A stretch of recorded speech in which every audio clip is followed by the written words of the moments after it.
Okay, I think we're ready to begin. On behalf of the League of Women Voters, welcome everyone. I am Margaret Swick, President of the League of Women Voters of Butte County. Welcome to our third candidate forum of this primary season.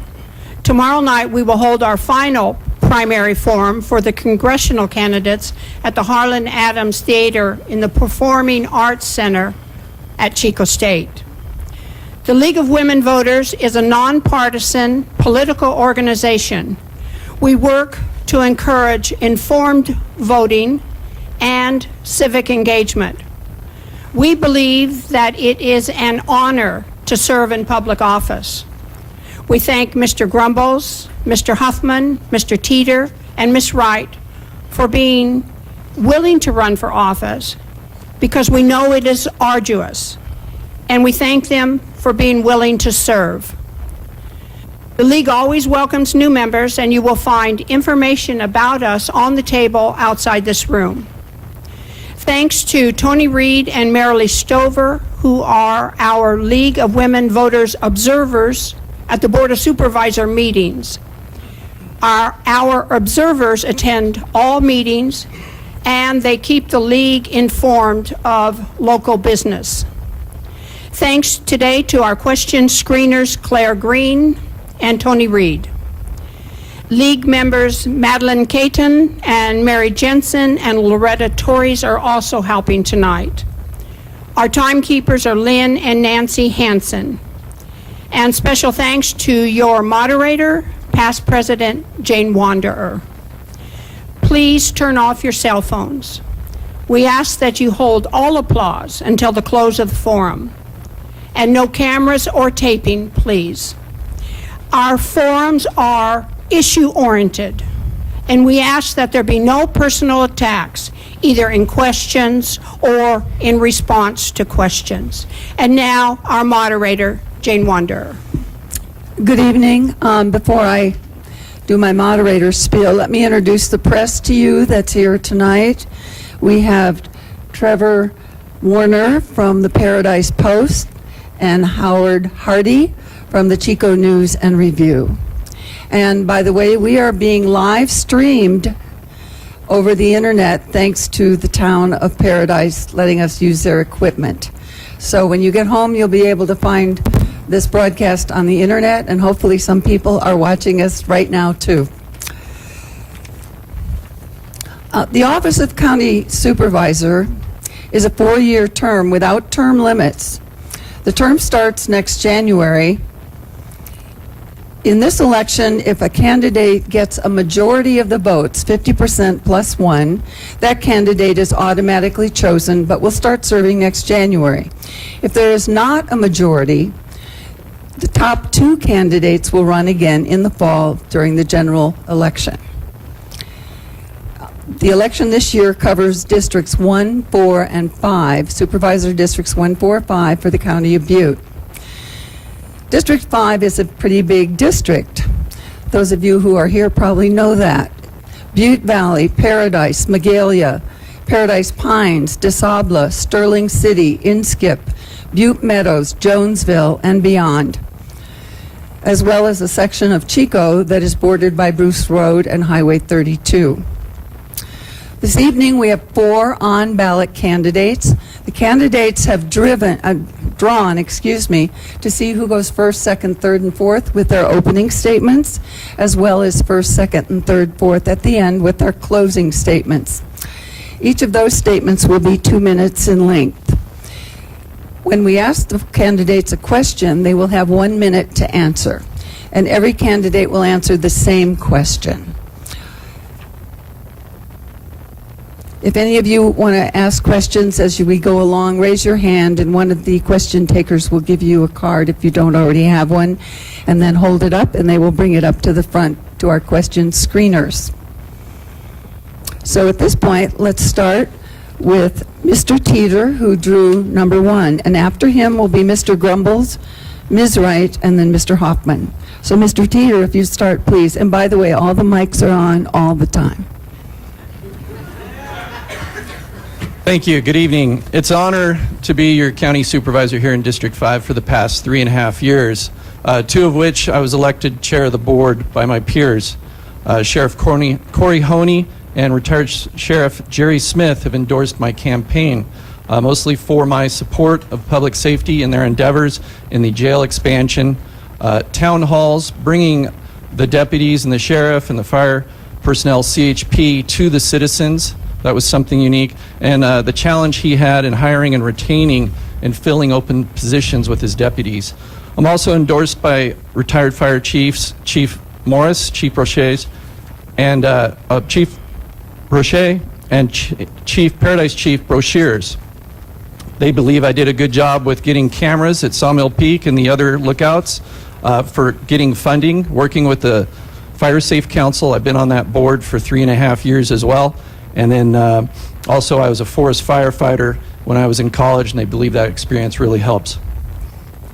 The Farm Bureau also endorsed my campaign. It's a $800 million industry in Butte County, bringing in outside money to our county. Personal history: I graduated from Paradise High School in 1985. I went to college in Chico, but ultimately graduated from San Diego State with a Bachelor of Science degree. I was a mechanical engineer for about 13, 14 years in Silicon Valley, but decided I wanted to come home, met my wife, and want to stay here to raise my family in this beautiful place. And thank you for your time. One thing I'd like to mention I didn't in advance was that we have timekeepers who will let the speakers know how much time they have left. And when they're out of time, they will hold up a stop sign, just high enough so you can see it, and then it'll go back down. Okay. Continue, Mr. Grumbles. Hello. I moved to Paradise 50 years ago with my parents, and my mom still lives in town.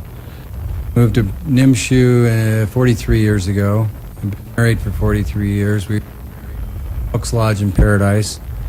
I have a business in Paradise, and also bring in money from our business. We do work up in the Tahoe area, Truckee, and so.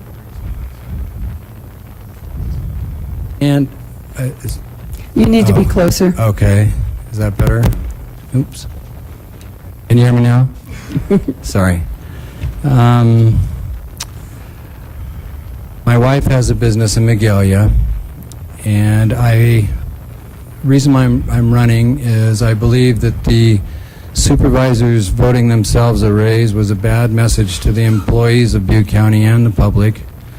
The Butte County morale is low, and I just like to say that the raise from 80,000 to 90,000 plus I think was excessive, and I'd like to get back to having a Board of Supervisors being able to have the rank and file behind them, and I don't think that that's happening right now. And that's all I have to say to open up. Thank you. Ms. Wright, you're next. I'm Diana Wright from Butte Valley. I'm running for District 5 Supervisor. I'm a 40-year Butte County resident, longtime business owner, former teacher, wife, mom, and grandmother. Most importantly, I'm a proven, fierce community activist. It's the most important qualification you should require of your next supervisor. I've been preparing my entire life for this job, for no one has more skin in the game. My sole intention for running for supervisor is to build a legacy in which my children and grandchildren will appreciate that I fought hard to preserve their quiet enjoyment of this great land we call Butte County. I'm fighting for you. I'm fighting for a quality of life. I came to the forefront in local politics in 2013 when commercial for-profit marijuana grows proliferated throughout rural Butte County that disrupted the lives of our residents. I partnered with local officials to lead a community-based campaign to reduce the proliferation of marijuana grows to medicinal only, known as Measure A. I have proven that I'm unafraid to take a stand and continue to appear before angry mobs of bullying commercial pot growers at the Board of Supervisors. fighting to eliminate large for-profit marijuana plantations. Personal experience indicates no one wants to be neighbor to a commercial marijuana grow. You must join me in this battle. On June 7th, I ask you to vote yes on Measures G and H. This will keep our families safe and show commercial marijuana growers that Butte County does not want their business. As supervisor of District 5, I will also target pockets of crime tied to dilapidated housing and remediate the issues through code enforcement in order to restore neighborhood safety and confidence for our children deserve to live in safe neighborhoods. I will also work to maintain public access to public lands by cultivating relationships with the federal government to ensure we, the public, can continue to enjoy the vast recreational areas on the Upper Ridge. I ask you to vote for me, Diana Wright, for District 5 Supervisor. Thank you. I do need to interrupt here, and I'm sorry, Ms. Wright, but we did ask that nobody bring any written material to the dais. Oh. And so I'll make an executive decision here, since you got a lot more in 2 minutes than the other people probably will. I think we'll give each candidate another minute to add more comments, and I'll just go down the line. Will that work for you, Mr. Teeter? Okay. Sorry, that was one of the terms, that they bring no iPads, pre-written speeches up to the dais. So sorry about that. Okay, Mr. Huffman. Hi, my name is Maurice Huffman, and I moved to Paradise in 1989, and basically because I ran out of money driving through the country. And this could have happened in Bakersfield or somewhere in the desert, somewhere, but it was in Paradise, and I'm very, very happy to be here. I've had a great 27 years here. I've had a business now for 20 years. Actually, my anniversary of the business is this week. And I've had between 8 and 15 employees during this time. So I know what it takes to survive a business in this area, which is, as many of you know, not easy. So I have good experience with that, and I have the same staff, some of them for over 15 years. So I think I'm definitely qualified for the job. I am in love with this county. I am running for many reasons. One of them, public safety and fire safety.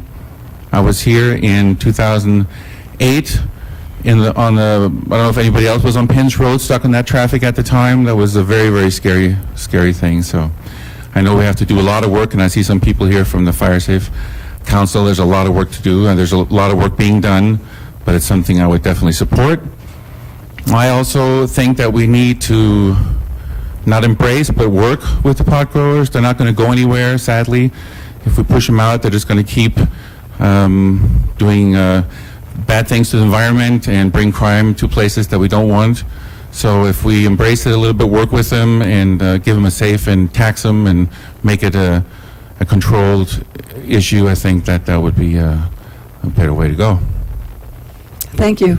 Now to figure out when to give you your extra minute. Would you like it right now? And then we'll go on? Okay, you have your extra minute to say what you'd like as an opening. Okay? Can it be a rebuttal? Okay. As an opening? Okay. Wait. You have 1 more minute. Okay. Okay. On the raise, people forget that the supervisors lowered their pay by 5% along with all the employees when the downturn of the economy happened in 2008. And as a board member, I believe in everyone equally getting a raise to bring them back from that downturn. And of course, there is comparable issues with other counties because they get more income and are able to pay higher. And so that's the challenge of Butte County in maintaining a balanced budget. Public access to public lands. I've been with the Sierra Access Coalition up in Plumas County fighting the Forest Service's travel management plan. That started with me in 2004. So I've been very active in public access to public lands, and I voted to litigate against the Forest Service along with Plumas County. Thank you. Thank you, Mr. Grimbles. You have some extra time. The median household income in Butte County is $33,000 a year. There's deputy DAs that start out less than the supervisor's salary. Social workers, college-educated social workers, are at half of the salary of the supervisors. The supervisors also only have to be employed for 5 years to be vested, and the new hires are 10 years. Supervisors can retire at 55, the new hires at 66.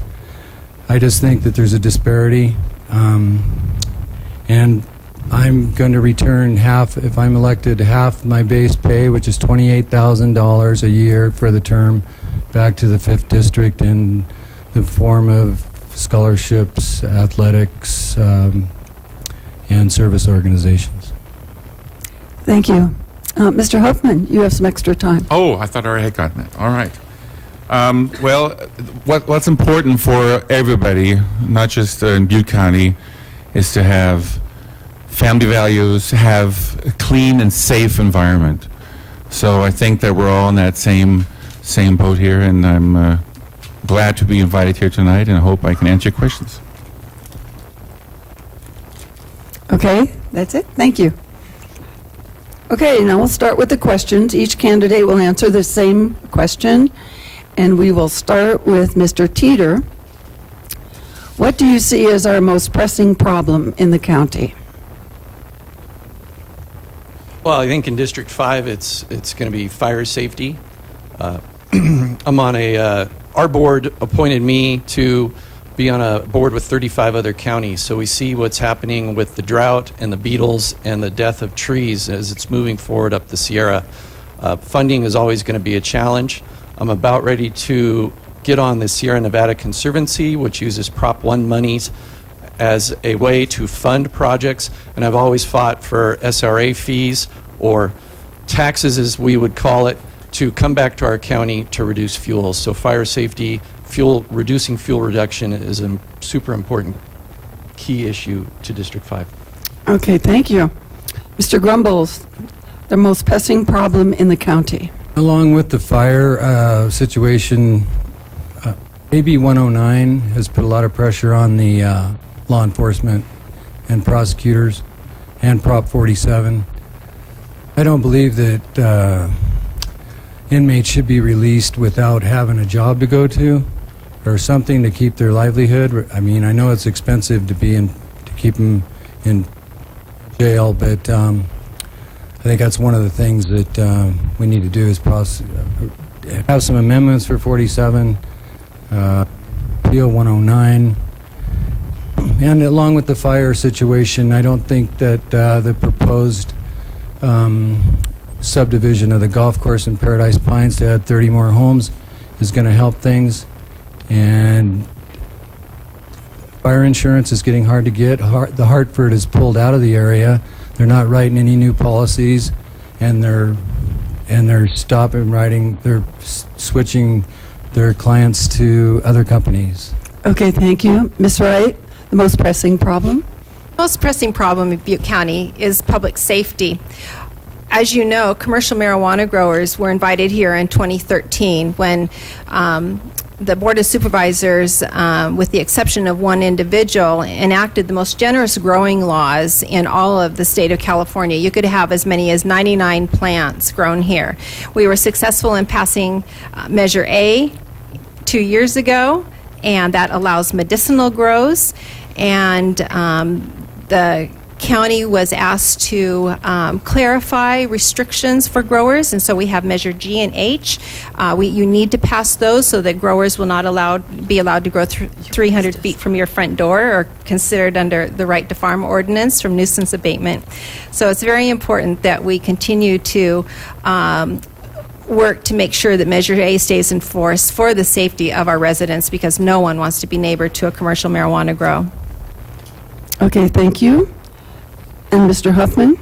Well, I'm with Doug and DH on the fire. I think it's one of the most important issues that we face here, and I think it's important that we work together with groups that are already out here, give them more support, work on more fire escapes. And it's been 8 years since this horrible fire that we had, and I just don't think that we're ready for the next one. So that's an important issue. And then I also believe that the county and the county employees, there seems to be a bit of a rift there from what I'm picking up, and I think that we need to treat the employees with the respect and with the pay that allows them to do a good job and not leave the county once they've trained for what they've done. And in District 5, of course, why are we not on a sewer system yet? This is the biggest, I can't, want to say the word here so much, but, it just amazes me that we still don't have a sewer, so. Okay, thank you. This question is from the audience, and it sort of continues on fire, which you just spoke about, and you're going to be next, Mr. Huffman. The question is, what actions would you take to improve evacuation routes off the Paradise Magalia Ridge? This is a little more specific on fire evacuation. So, Mr. Huffman. One of the issues that was brought up to me is that the Jordan Hill bridge down below there is not been effectively taken care of to handle the fire trucks and the fire equipment and escape route. So the escape routes would be very, very important. And then also, I think there needs to be way more brush control. Just in general, a clearing of certain areas. There are a lot of places, if you drive through District 5, that are just overgrown, that are just fuel for the fire. So escape routes are very important. And also working with the groups. There's a lot of people that are already have great plans and that are working on it. We need to listen to them a little bit more and act on it. Not just say that we will, but actually go forward and work on these escape routes, get that bridge finished down by Jordan Hill, and work with the people that are on that. Thank you, Mr. Teeter. Jordan Hill's a private road that has no maintenance. So yeah, the bridge would be nice to be fixed to get a fire truck across, but the bridge on Palatine to Dome Mill over to Forest Ranch is actually the shortest route. BLM made a beautiful bridge there. The problem is there's hardly any funds to maintain it, and I want to seek out funds to keep that road well maintained because it's the shortest route. The other thing is, I am a supervisor, I make decisions, but there are safety professionals, the CHP, the sheriff, Office of Emergency Management. They're working on making it where the routes out can be 2 lanes out, contraflow it's called, and they're going to be doing a test pretty soon on that. PG&E did a big grant to get us the materials. So I believe working with our safety professionals as a decision maker and then getting the funding to get the professionals the money they need to do their job is very important. Thank you, Mr. Grumbles.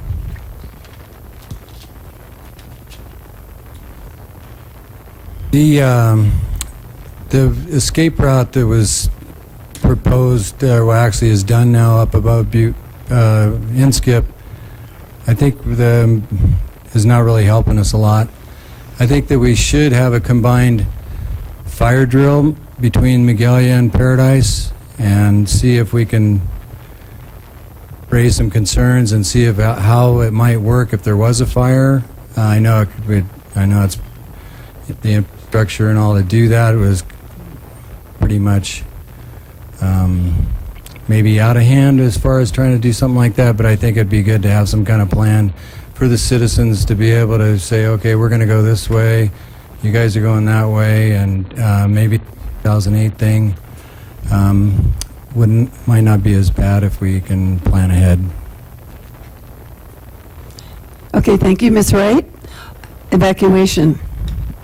Fire safety and evacuation plans are something that all of us have in common, in agreement, that we need to make improvements. We need to, as a community, bring our affected individuals together, those who are in leadership, the CHP, the state, Caltrans, city officials, and as your supervisor, I would facilitate those meetings in order to make sure that we can have a meeting of the minds and pull the best and the brightest to not only draft a plan, escape plan, but it's always also very important that we have some type of rehearsal of some sort or a mock type of evacuation that would go forth. And as your supervisor, I would certainly facilitate that and take the lead in making sure everyone communicated to be on board with that, because public safety is paramount to me.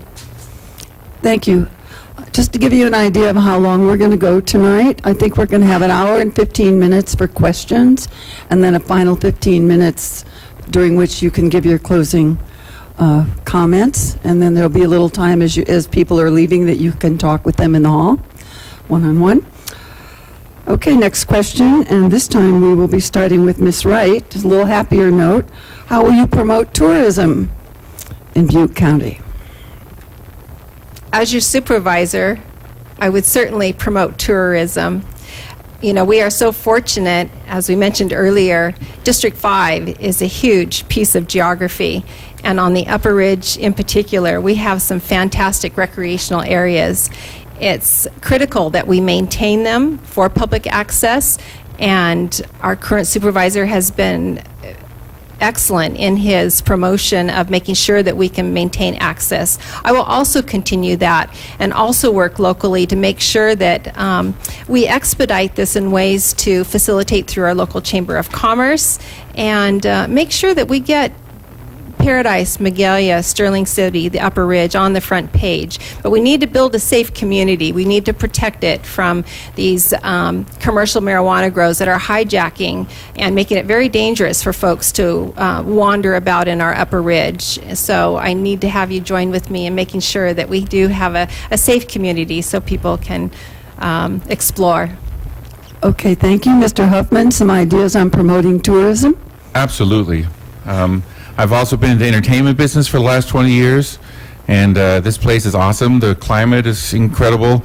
We can pull in, you should do more the Chocolate Fest is a great thing. The Gold Nugget Days, I think we should have some kind of a festival going on here, music festival, that'll bring more tourists in. The fishing is awesome, the lake's up.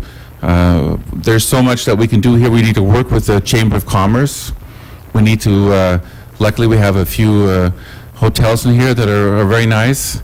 We need to work with them, but if we don't have a sewer system downtown, we're not going to be able to get more fancy restaurants and more hotels to build here. So we need to work on that to help that. But this is an awesome place to visit. I get a lot of visitors from Europe, where I lived for quite a few years, and everybody loves it and always comes back. Thank you. Mr. Teeter? Yeah, recently the board voted to do a T-bid. That's where hoteliers charge an extra fee, and then that fee would go to their created board, and they would do tourism. And I thought that was a great way to get money to come to our county and be advertising. The road signs have been mentioned, and that's something I'd like to work on the next term for ag tourism, such as wineries, oil tastings, kind of the Sierra Farm Trail type businesses. I'm a member of the Paradise Chamber of Commerce. I think it's very important to be engaged in your chambers. Use of county funds TOT funds is actually put to tourism and economic development.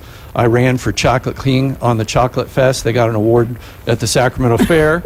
Cook-offs, I do Dutch oven cook-offs. We get people from LA. And also there was a 3D archery shoot just recently. 100, 200 people were there, all from all over various states, not just Butte County citizens. Those are the kind of things. Thank you. Mr. Grumbles, some tourism ideas. I think that if we had a few more soccer fields and a couple more baseball fields, we have the motels to handle it between the Chico and Orville area, that we could promote tournaments for sports, and maybe things like guided trips to the high lakes, and pretty much what everybody else said. Thank you. I think we heard a lot of good ideas just now. Okay, you knew there'd be a question on water, right? This question, we will start with Mr. Grumbles, and the question is, water issues are very important to everyone with our history of droughts. What is your opinion of the SIGMA, that's capital S-I-G-M-A process? SIGMA stands for Sustainability in Groundwater Management Act. So the question is, what's your opinion of the SIGMA process? Well, my opinion is that if someone's going to use groundwater for their crops, or they have a surface water right, and they sell that surface water right, or surface water to another agency, I don't believe they should be able to pump groundwater to supplement their uses, and that's one thing that I would strive for. Okay, thank you. Ms. Wright? Water is a commodity that's definitely a rare find, and with regard to SIGMA, I don't have enough background knowledge of it in particular, but in general, I am in agreement that we need to be good stewards of the resources of water that we have. We should only be utilizing that which is ours, that is tied to specific property.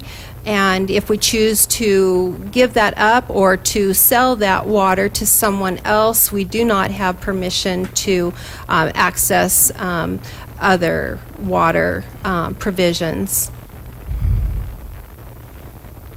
Okay, Mr. Huffman? At all times, we need to fight for our water. California is a drought-driven state. We're not out of the drought just because we have a couple lakes full now. We are still in a severe drought, if you look at the drought map. We need to not let our water go anywhere else but to what it's allocated. And we need to also protect the water and make sure that we don't ruin the water with unnecessary procedures that are suggested. We cannot drink water, we cannot drink oil or gas. Water is very, very important, obviously. We can't live a day without it. We really need to put a lot more concern and effort in protecting our water, keeping our water, and not sending it anywhere else. Thank you. Mr. Teeter? Yeah, SIGMA is another unfunded mandate from the state of California. It requires counties or water districts that are overlying basins to form an agency and then come up with a plan. Obviously, the state has no idea what this plan should be, but they're going to approve or disapprove it. And so it's just going to cost us more general fund to do this. Water is pretty important, and that's why the board, even before I got on there, made it a permit to sell your surface water rights and replace it with groundwater. No permit's ever been applied for. I would not vote to have someone do that because that's going to just compromise our groundwater levels. Thank you. I've been neglecting our press. So now a question from the News and Review, Mr. Howard Hardy. Hi, yeah, thank you. Is this working? Can you hear me? Yeah? So do you favor or oppose a local ban on fracking? Why or why not? Okay, this time we'll start with Mr. Teeter and go then down the line.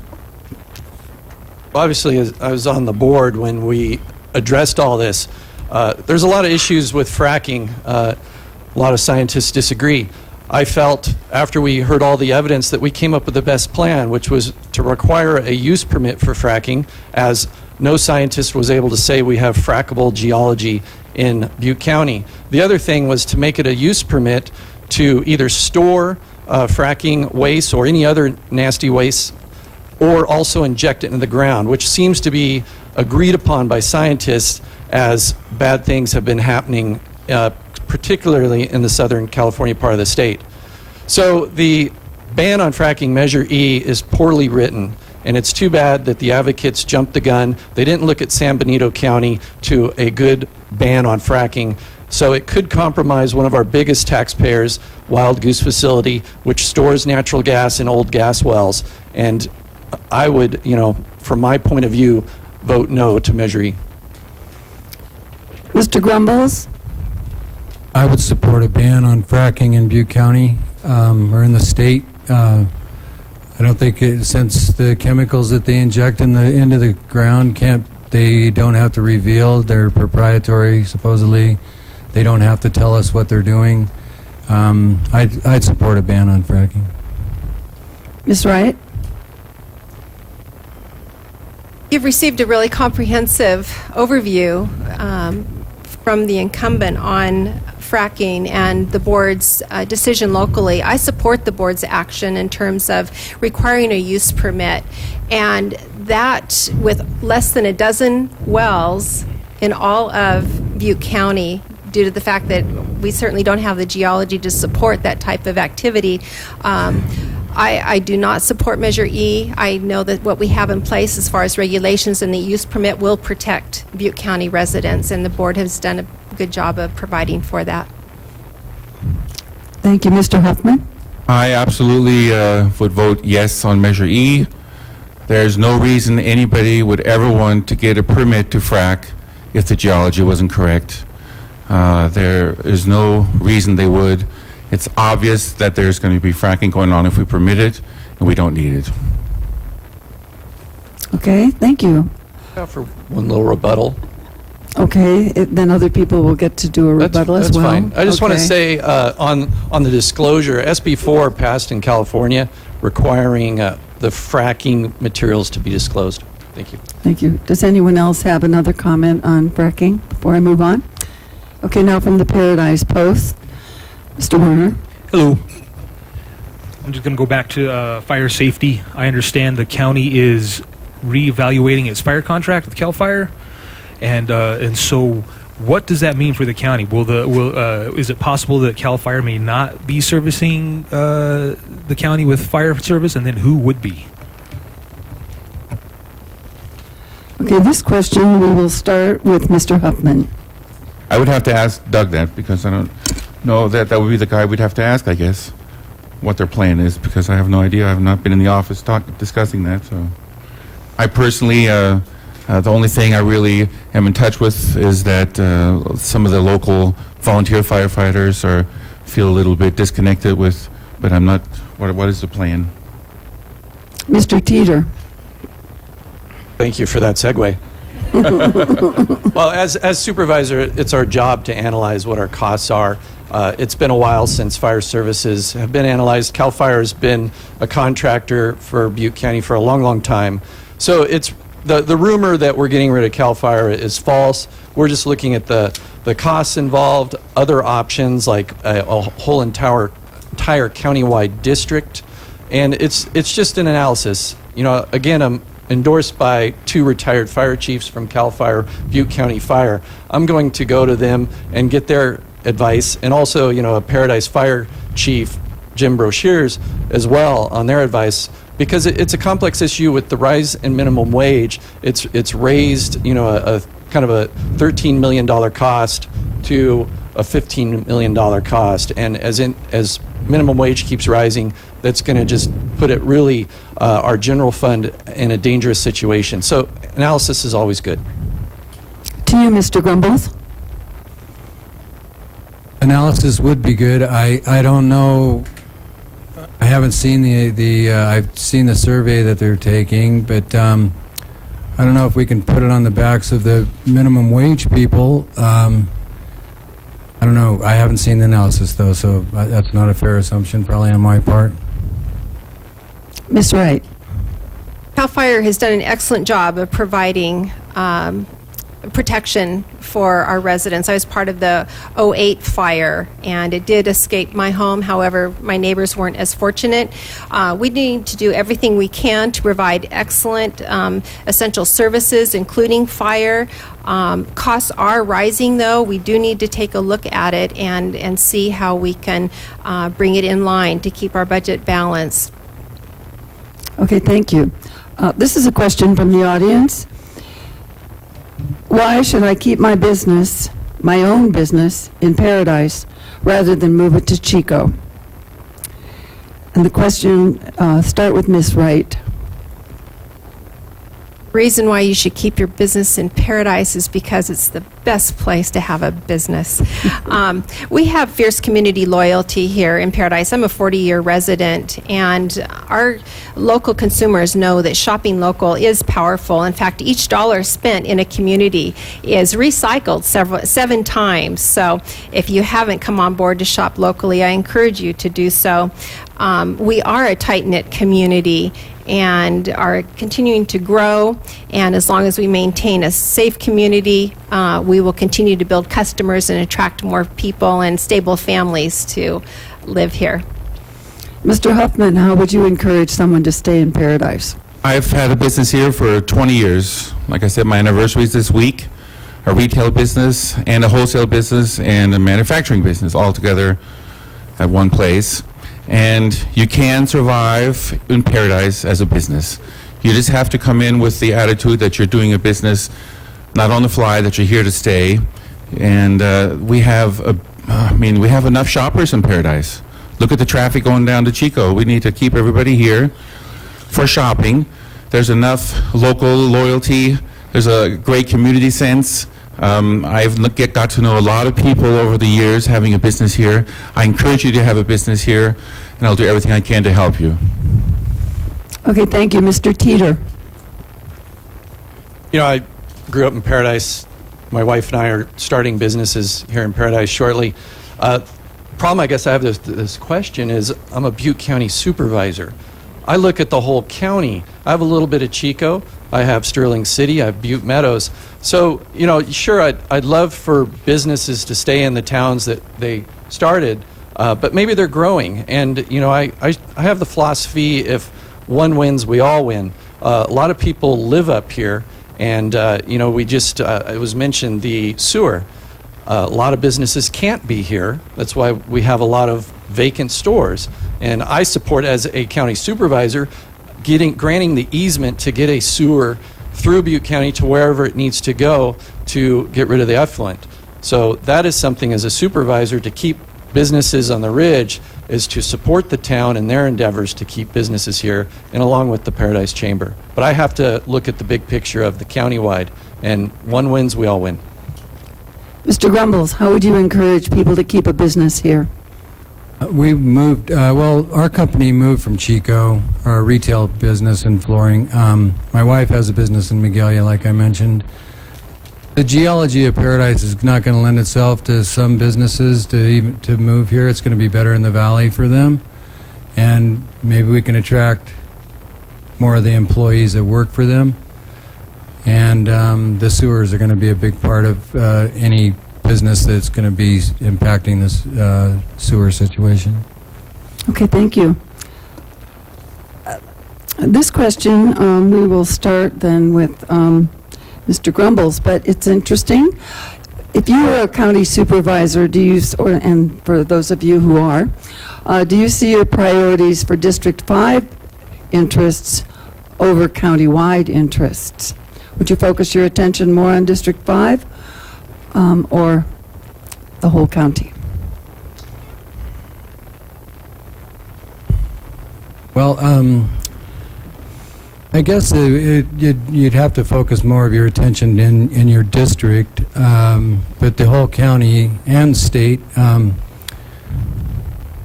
has to have some of your attention. I mean, it's a package deal as far as, you know, Orville, the rest of the county. I mean, we all have to get together and make things better for each other. So, say there. Okay, thank you. Ms. Wright? As a district supervisor, my primary role is to be of service to my local District 5 individuals, my District 5 voters, my citizens, to be there when the phone rings, to respond to your calls in a prompt and courteous manner. And then globally on the Board of Supervisors, I'm all in about fighting for Butte County and for resources and for developing our economic development, attracting jobs. So we need to have a micro view as far as service to our citizens, and then a macro view in terms of fighting for what's best for Butte County and all citizens. Thank you, Mr. Huffman. Well, I think that's the exciting part about the job, is that I've been living here for a long time, and of course I've been going to Chico, a lot of friends all over the county. District 5 is what I'm running for. District 5 is my home. And the excitement about working in the county instead of just only in a town setting is that you can learn from the others. You can see what they're doing, and I really like the teamwork that will happen. So yes, that's a little bit of a trick question. But of course I'm going to back up my District 5 as good as I can and work for you all real hard. Okay, thank you. Mr. Teeter? District 5 is pretty big. A little bit of Chico, like I said, the Paradise, Magalia, Sterling City, all the way up to Inskip, Butte Meadows. So it's quite diverse. So you wear your local hat, and then you have to wear your countywide hat. $500 million budget at the county, 24 departments. There's a lot of things going on that really have nothing to do with District 5 except for providing services to a lot of people. A hub for the mentally ill to hang out was lacking in District 5. I wouldn't say under my leadership alone it happened, but working together with others, they got the hub for them. The library up here, we didn't have a full-time librarian. That was one of the first things I tackled, was to get Oroville and Paradise a full-time librarian. We got extra hours out of that as well. And then I'm always fighting for road repairs, having town halls in Butte Meadows, Sterling City, Magalia, few in Paradise. But when they're under the town incorporation, there's a little less county issues with roads or fire and safety services. So I try to stick to the unincorporated areas. Okay, thank you. Can we take a question from the press now? How about the Paradise Post, if you have one? Going back to realignment and crime and whatnot, and also you had mentioned unfunded mandates. At what point can a county or a locality tell the state, no, we're not doing that anymore? You guys are hurting us. No. Can you guys even do that? Do you have the authority? Mr. Teeter. Probably they're all glad I'm going first. Unfortunately, a county's the arm of the state. We're not like an incorporated city or town that can tell the state to take a hike. We're stuck, and it happens a lot. And as mentioned, AB 109, the state prisons are full. So what are we going to do? State of California's view, send them back. Well, we had a jail, not a prison. We don't have the space to do the programming. That's why, Sheriff Corey Honey wants to expand the jail. So supporting them on that and doing the best we can. The other, Prop 47 reduced, it was the Safe Schools and Something Act, fooled us all, lowered felonies to misdemeanors. It's very difficult to bust meth sales because they can't go in and take the user to jail and then get the user to provide evidence on meth sales. So these are the petty crime that's up. It's all because of the state and passing the voters being kind of bamboozled, in my opinion, and passing those laws. Thank you. Mr. Grumbles, I think you mentioned those two pieces of legislation in your opening statement. Do you have some more to say? Well, I think we need to help with the education, drug abuse, alcohol abuse.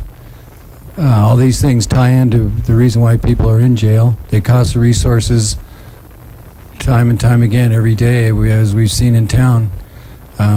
Incidents that were brought on by drunk driving, drugs, people getting shot. I think even education in the jails I don't know how much is done, but it seems like we need to start with the kids farther down before they are in trouble, but the broken family structures that are part of our social network are not helping. Thank you. Ms. Wright? State mandates without local control are draining our county coffers on all levels, be it the prison realignment, AB 109, Prop 47. Keep in mind that there are only 6 representatives for us at the state level north of the Yuba-Sutter line. And as a county supervisor, I will vote to be that third vote to send notice to the state that this area, the North State, deserves equal legislative representation. Thank you, Mr. Huffman.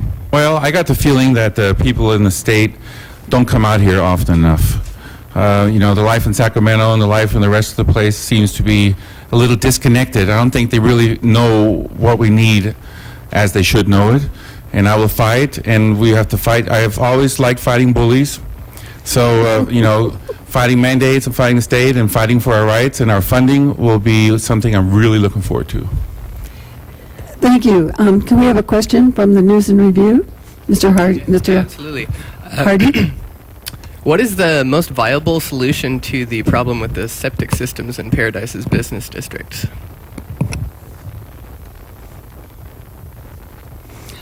Okay, this time we start with Mr. Huffman. Well, I know that there is something in the works where they're trying to have a line down to Chico, at least for the main business area, but I don't think that's enough. Of course that will help the business areas for growth and for places to actually stay and for us to have a little less smelly business going on in some of the business around here. Driving to McDonald's and smelling a sewer on the way, or it's just not really that appetizing. But I know it's not that easy with the kind of geographical volcanic rock and everything that's going on, but we just have to start. So even if we start in the business area and then grow from there, it's not going to be something that's going overnight, but we have to start now, not keep waiting for more studies. And you know, there's one thing about consultants, they cost and take a lot of time. I don't think we need too much more consulting. I think we need to get to business with it. Mr. Teeter. Well, if I wanted to run for town council, I'd have an answer for you. That's really a town issue. And all kidding aside, it should be a regional solution, whether it goes to Chico or Oroville. It's an economy of scale if there's one treatment facility that can handle all our communities. It happens in a lot. I think Auburn and Lincoln, there's a shared thing there in Placer County. And as Mr. Huffman said, it's analysis paralysis. It just keeps, going on and costing more money. But I believe the town's doing a good job. They got the funding, they got a grant to do the analysis. So I think the question's really kind of premature, and I look forward to seeing the results of the outcome of that grant. Mr. Grumbles. In working in North Lake Tahoe, Squaw Valley area, I know quite a few people up there that were involved when they did their sewers 30 years ago, 40 years ago. They use the old railroad grade that goes from Truckee to North Tahoe for the pipeline, for the infrastructure, for the sewers, and that's what I believe that would make sense here, is using the railroad grade that we had, which is now a walking trail, which, it wouldn't change that, but it does carry a grade through town. Some would have to be pumped, I guess, and to get up and down, but that's probably the thing that makes the most sense. Okay, thank you, Ms. Wright. The issue of sewers is a town issue. It's something that's been explored many times at the town level. One thing we all agree on is that it's going to be extremely, extremely expensive. Anyone who's tried to dig a hole here or put a post in the ground know that it's no easy task. And as time has gone on, those costs continue to increase. And quite simply, we have to ask, who's going to bear those costs? Is it going to be our local businesses, our small businesses, our restaurants? At this time, in terms of feasibility and the cost analysis, you have to ask, who's going to end up footing the bill for this? In recent years, many of the local businesses have replaced their old sewer lines with very expensive, high-tech equipment, and those are monitored regularly. There's a very excellent system underway to take care of that. And unless we can find a lot of money and don't burden our local businesses with the cost of repayment, it's just not feasible at this time. Okay, thank you. I have another question. Topic is agriculture. More than marijuana. Agriculture is an important business in our county. Are the current zoning ordinances sufficient to protect ag land? We'll start with Ms. Wright. We are fortunate to live in such an agriculturally rich community, and as a rural resident, I am adamant about protecting the right to farm and making sure that our farmers can continue to be productive. There's a lot of pressure on our farmers these days with a lot of regulation, and we need to make sure at the board level that we respect that and we're sensitive, continue to support the right to farm ordinance, make sure that marijuana is not in any way construed as a crop and is not given any rights under the protection of nuisance abatement under right to farm. No one wants a marijuana crop 300 feet from their front door. Thank you. Mr. Huffman? Well, obviously, agriculture. When I just went fishing the other day down Sacramento River, I'm driving through all the rice fields, and when I first came here, I was a little shocked to see all those rice fields. All that water in California. But it seems it works out. It's a great industry. We always come up with the water. We do not need to give the water away. We need to use the water that we have and that they're allotted. And the general plan, I think, is a good general plan from what I've studied, and I think the way it's going is good. The encroachment of the agricultural land towards towards towards Chico in general is a little bit of a question about the zone, the buffer zone. So that's something that needs to be addressed. But in general, I think the general plan is a good plan for. Mr. Teeter, the current zoning ordinances as they relate to agriculture. Well, that was all worked out on the 2030 general plan before I got on the board, and it was a pretty lengthy process. So I'm going to say yes. The one thing that wasn't mentioned is the green line. It's kind of the de facto separation of development and agriculture. I'm fully supportive of keeping the green line. The other thing is Fish and Wildlife has put a lot of restrictions. Butte County has things like meadow foam or garter snakes. So development is really going to be limited because of those special species besides those two I mentioned. I've been endorsed by the Farm Bureau, so I would hope that they have a good eye for the candidate that's going to represent their interests. I sit on two other boards that affect farmers. One's the Butte County Association of Governments, which is doing a big conservation plan that's opposed by the farmers, and so that's still being worked out. Also, the Air Quality Board, all the supervisors sit on. It affects the farmers in their dust, in their engines, on the small particulates, and there's a lot of burdensome regulation that our board constantly fights. Okay, Mr. Grumbles? I support the Green Line in Chico. I think the zoning and the general plan for agriculture is sufficient to protect ag in our county. Okay, thank you. This question involves the state of Jefferson issue. If you were a supervisor, would you consider bringing it up with the Board of Supervisors to do a withdrawal of Northern California to form the state of Jefferson? And Mr. Grumbles, we'll start with you. I've heard a little bit about the state of Jefferson, and I'm willing to bring anything up as if the constituents have a mind to. I mean, if there's enough interest in it with the voters of the county or 5th District, I would bring it up. Ms. Wright? With regard to the state of Jefferson and whether, as a board member, I would act on that. What I would act on is sending notice to the state that we deserve equal legislative representation north of the Yuba-Sutter line. And in terms of actually endorsing a break from the state, I certainly don't foresee that as one of the options as a supervisor. Mr. Huffman?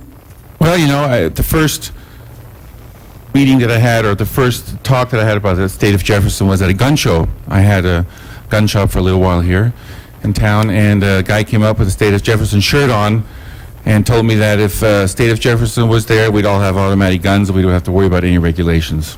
That was my first introduction, so I had to, you know, hear more about it to get over that a little bit. And so I did. I did talk to some people recently about it, and I understand their concerns, and if there's a large group of people concerned in our district, we have to hear them. I, at this point, can't say that I would want to break the state. I just can't get that answer yet. I haven't learned enough about it. I moved to Northern California, kind of like the word California, you know, it's kind of a cool word. But I would definitely want to talk to the people more. I want to learn more about it. And I understand that they're very concerned, and they have a lot of very good issues they're talking about, so. Okay, thank you. Mr. Teeter, state of Jefferson. Yeah, there are a lot of good issues, and you know, the board I sit on and myself personally, I'm always commenting on what our state does to us and how it affects us rural counties. So the idea of representation under the state of Jefferson is, I believe, sound, but unfortunately there's this pesky thing called the Supreme Court. The Supreme Court doesn't, you know, like the idea of having one senator per state, and the state of Jefferson advocates never really kind of presented how they're going to overturn the Supreme Court decision. Very costly. I always said, hey, put it to the vote of the people. Don't just go out and get signatures. Do an initiative. Do the process to prove that you could put it on the ballot. If the people in a Butte County ballot say, yeah, we want the state of Jefferson, then I'd vote for it. Okay, thank you. This is a question having to do with homelessness, and we will start with Mr. Teeter. Homelessness was named as a major problem on a survey conducted by the Butte County Health Department. I think that study was started, about a year and a half ago and completed, and homelessness was one of the sections. It's on the web if anybody's interested. What steps do you believe the county should take to address this problem? Homelessness. That probably should be renamed mental health issues, because a lot of it is directly tied. I attended the Continuum of Care. They had a series of conferences and kind of projects to have a 10-year plan to end homelessness. And the county, having the mental health department, is a big player in helping these people get services. There was just a big event at Silver Dollar Fair to hook them up with services. So I can't say as a supervisor, what could I do to help homelessness? I think it's working with our professionals, but more importantly, my role is to go beat up the state going, we need more dollars for mental health services. We need to get these people out of our hospital emergency rooms and into treatment facilities. There's hardly any beds available. We have to ship a lot of our mental health patients out of county because there's nothing in county. And so solving, I think, the mental health issues would be a big step in homeless issues. Thank you, Mr. Grimbles. The mental health issue is probably the largest thing, like Supervisor Teeter has mentioned. The alcohol and drug abuse is part of the whole thing also. Butte County's overdose rate is 4 times that of the state. I think that somehow we need to get some more funds for the alcohol and drug abuse programs. Thank you. Ms. Wright. Homelessness and mental health, clearly we know they're both tied together, and I don't think that there are any easy answers. However, at the Board of Supervisors level, again, as the incumbent mentioned, it's very necessary for us to fight for more funding locally. It's necessary for us to help facilitate access to these folks, and as your supervisor, I would definitely take the lead in not only exploring it more, but being an active participant in facilitating that. And Mr. Huffman. Well, homelessness, since I've been here, has just been so prevalent. It's been growing and growing, and it's mental health 100% needs more funding to help the people more. But it's not just the mental health patients that are out there. It's a lot of people. It's a choice of lifestyle, I've noticed, when they're running around with the young, strong people with their 2 dogs and just want to hang on the streets, so there's them. And there's, of course, the drug users. And the drug use, meth in this area, honey oil, is just outrageous. It's horrible. It's amazing how much goes on. I've been on some police ride-alongs. I've known people that had to deal with it. We have to deal with that to not help create more homeless people. There was a house in our neighborhood where people basically became homeless because they started doing meth and cooking meth in the house and making a big mess of the neighborhood. So there's a lot of issues with the homelessness, but I think we need to have a little fresh approach because what we've been doing is not working so well because it's just getting worse. There's a lot of examples out there, and there's a lot of things I would like to do. Okay, thank you. That perspective. Now a question from the press. Mr. Warner of the Paradise Post. So what would the county do to improve the economy, or the supervisors do to improve the economy? Mr. Huffman, you get to go first this time. All right. Well, economy is like surfing. You're always trying to catch the big wave to make things work. What I've learned in the 20 years that I've been here, that our economy is a little bit separate from the economies of the Bay Area and the rest of the country. When everything goes to one direction, we seem to either hang on a little bit longer. It's because we have affordable housing here. It's because we have people that are willing to work, and we need to attract businesses. We need to attract businesses into Butte County from the spillover from Silicon Valley. We need to attract businesses that help our students to stay. We have a great university right on our doorstep here at CSU, and we need to keep these students here once they graduate. We need to have jobs for them. So I'd be really excited to work on attracting business into Butte County. Mr. Teeter. Some of the things counties do is lower development fees, and in Butte County, the development fees that developers pay is subsidized. It's about $800,000 a year. So there's a balance. Do you stop the subsidies, but then you lose development or bringing in new development? And so it's kind of a balance. General fund dollars are also paid to a team that we have of kind of 3 or 4 people, depending on the issues. And they have kind of created a one-stop, county-wide, what's available commercial properties ready to go, whether they have buildings on them, whether it's land. And that way, the county is promoting all the cities, all the unincorporated areas, and it's kind of a one-stop area. Also, they have created in development services, the developer has to go to all these different agencies like CAL FIRE to get permits. Well, now they have a team that all sits down in one spot, so there's no bottlenecks like they had before. So that was really good. Okay, thank you. Mr. Grumbles. I believe we should try and get more businesses like high-tech businesses, Build.com, it was started in Chico, and get the airport going. We need to have the commerce from the airport in Chico. Thank you. Ms. Wright.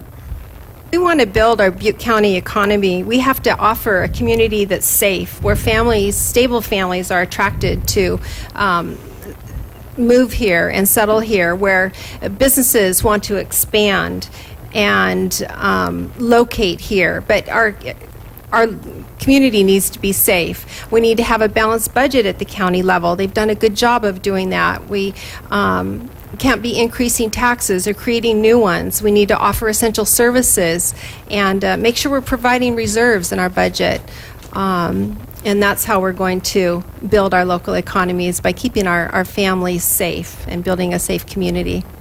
Okay, thank you. Another question from the press, from the Chico News and Review. Yeah, thank you. So there's a chance that California legalizes cannabis for recreational use come the general election. Should that occur, how should the county regulate its sale? Regulation of the sale of marijuana, Ms. Wright. Everyone knows what Mrs. Wright thinks about the regulation of the sale. We simply cannot allow commercial marijuana to become big business in Butte County. And as we mentioned, our problems with homelessness, our problem with drug abuse, our problem with mental health issues. It's no mystery, folks. It's not just marijuana. It turns into honey oil. It's a gateway into other avenues. And we certainly can't allow it for the safety of our children, for the safety of our families. It's not good for growing a health economy, and nothing good will come of it.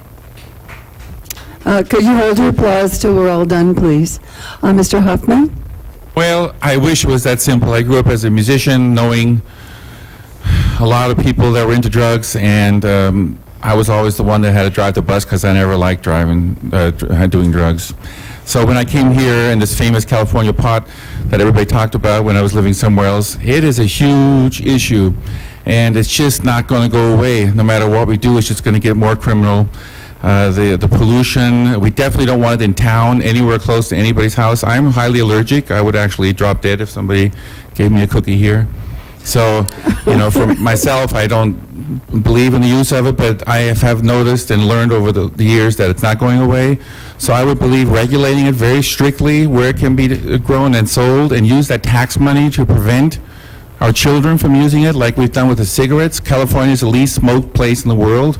That program really worked great through the 70s and 80s, and I think if we would do the same on marijuana, that would be really great, a good use of the taxes that we could get from that, and also at the same time, make sure that it's environmentally safe and regulate it strictly.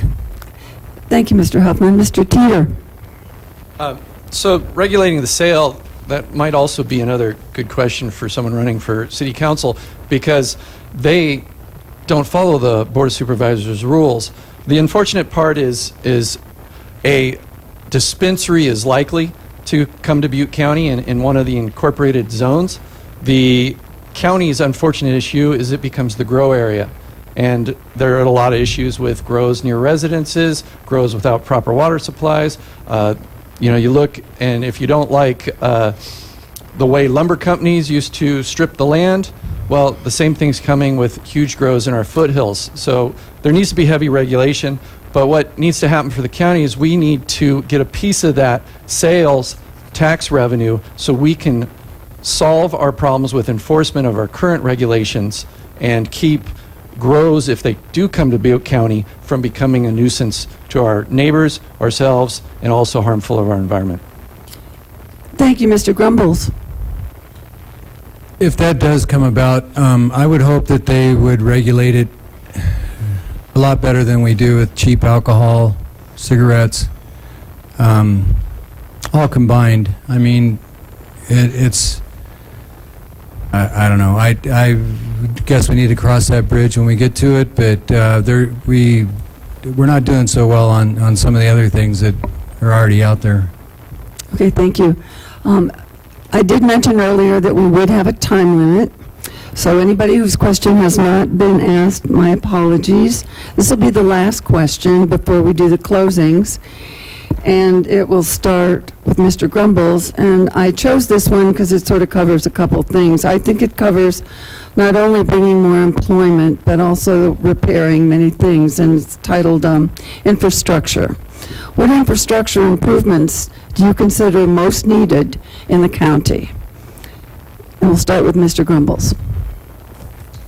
Well, sewers in Paradise, obviously. A lot of the roads are in bad shape. I don't know where the funds are going to come from there. The roads to get for access and egress for fire safety, the Jordan Hill Road's been mentioned. Just getting down that road, I mean, you can't even get to the bridge unless you really don't care about your vehicle too much, and unless they've graded it. But and it's a good idea for the Pelton Road or the Garland Road Mr. Teeter was talking about. I think that our outlying roads, the Centerville Road, all these roads for getting out in case there is a fire or when there is a fire are our main objective with infrastructure. Ms. Wright. As far as the infrastructure that needs the most attention in Butte County, it definitely has to be our roads. As a 40-year resident, it's very clear to me that,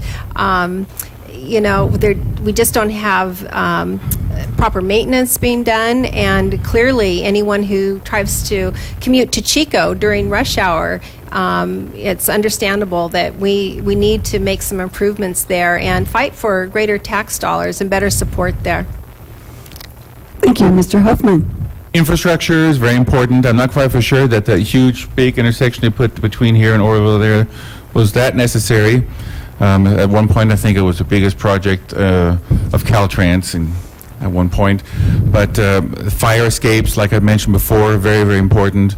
Infrastructure has to be there for that. I just don't see how that can't be so top priority. But infrastructure in general, our water, I know that they keep digging up water pipes around here, and then 3 weeks later they're doing the same thing again at the same spot. I'm not quite for sure why. But I would love to learn more about the infrastructure. I think that's another real exciting part about working with the county and the county issues, to work with the people that are in charge and doing that. I'm looking forward to learn much more about the infrastructure and how we can help it. I wouldn't have a full solution yet on that. All right, thank you, Mr. Teeter. Infrastructure that I think would really help our economy is having 4 lanes to Sacramento around Yuba City, so we don't have to go through all those stop signs. The only way they've been doing that is to make passing lanes, because that's the only way they can get funding. It's totally ridiculous, but that's just the way the federal funding and state funding for roads has left us. That's why our roads are starting to fail. Right now, the average of Butte County is a 66 percentile. Other counties are down in the 40s. So compared to others, we're doing okay, but it's all in the funding. I brought the use of OHV funds to maintain gravel roads to lead to recreation opportunities, and that was something I brought, and $150,000 in grants came to our county to help maintain our county gravel roads. And the other thing is pretty important is airport service. We're not going to grow as the hub of the North Valley that Chico really is without proper airport service. Thank you. And now we'll get into our closing comments. The closing comments will be 2 minutes each, and the candidates drew for an order in which to close, so it isn't going to go necessarily 1, 2, 3, 4. The order will be Mr. Grumbles, then Mr. Teeter, then Mr. Huffman, closing final with Ms. Wright. So, Mr. Grumbles, your 2-minute closing, please. It's back to the, the salaries. I think that we need to make examples for our citizens and employees that we are part of the team as far as supervisors, and that that's why I would return half the base pay. I have some ideas and I encourage everyone to maybe find some things that they could help out with. The Magalia Beautification Committee, they make our area up there beautiful. I mean, they've really done a lot, and I'm sure they're underfunded. Maybe a law enforcement scholarship for Doug Stevens, named after Doug Stevens and Larry Estes. Don Kudalink, Mr. Schofield music scholarship. Maybe a Lynn Mills art scholarship. And Wood Curve, one of the churches in town, has a scholarship. I mean, there's lots of things that we can contribute in our town to make it better. Thank you. Next, Mr. Teeter. You know, one of the things that I get complimented on is my ability to reach out. I don't require the citizens to come to me. I always wish they would, but I go out and have town halls, coffees. I go to a lot of events.